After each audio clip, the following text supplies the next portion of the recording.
haddii ay laabtaadu ahaan lahayd xabsi mar walba waxaa noqon lahaa dambiile si aan laabtada u galo.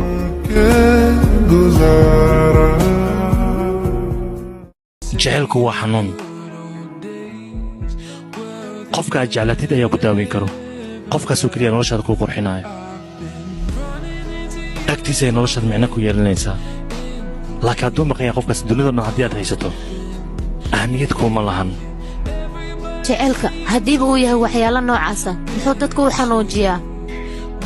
qof walba wuu ku dhihi karaa waan ku jeclahay wallaahi qof walba kuma siin karo kalsooni naxariis dareen iyo jecel dhab ah.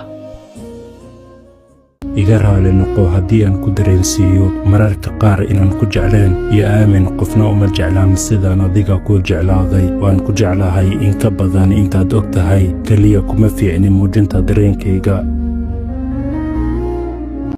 waxaanan been ahayn inaan ku jeclaaday waxaanan been ahayn inaan kaa fakaro waxaanan been ahayn inaan kuu xiiso.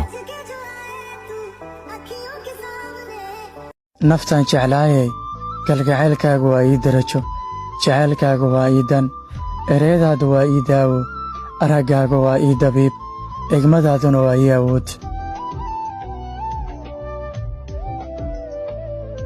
ubax qurux leh daayaha u roon oo qalbiga deeqda mugdigaba iftiin suuliso aqalka nuur siisa aqli badan aqoon noogu daray aragti dheeraada ubub diinta lagu ababiyo edeb leh oo dhowrsan gob aqoon leh oo loo akhriyay aayadaha diinta akhyaar baafi oo waalidkay duco u miisaamay gaari uun ku wada qiray inay idin fikir. maxaa sidaan oo dhan ugu soo jiidasho badan tahay quruxdu waa lagu la wadaagi karaa laakiin waa kuu gaar naxariistii sidoo kale bani'aadanimada cajiibka ah dhammaystiran iyo adigoo keliya u dhigma boqolaal ruuxee balaayada allaa kaa dhowro.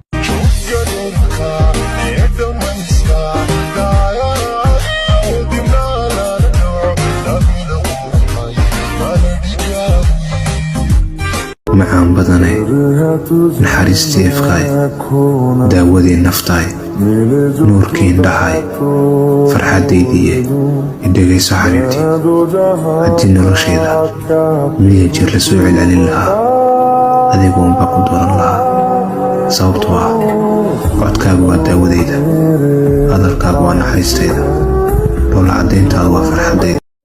arwaaxdaadan dahabka ayaa ruuxdan doorkaa duni kale ku aragto dalbaad igula nooshahay ka dahsoon makhluuqoo ku kulmaan dad kale.